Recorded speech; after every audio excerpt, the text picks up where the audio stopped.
বিষ্ণু ইসা ইসলাম বলেন সালাসাতুন লাহুম আজরান, 3 শ্রেণীর ব্যক্তি আছে যাদেরকে আল্লাহ যে কোনো কাজ করলে ডাবল রিওয়ার্ড দিবে, ডাবল। আপনি নামাজ পড়লে যাওয়া সওয়াব, এক করলে দ্বিগুণ সওয়াব।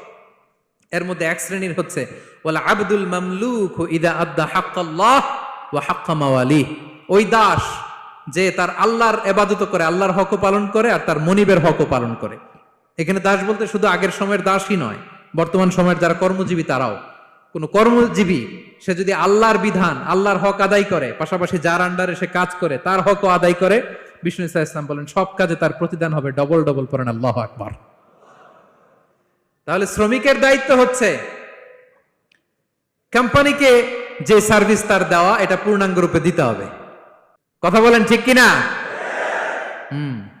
আপনার মালিক আপনার কাছ থেকে এটা প্রাপ্য, এটা তার অধিকার, বিশ্বস্ততা। ইন্না খায়রা মান ইস্তাজারতাল কবিউল আমিন।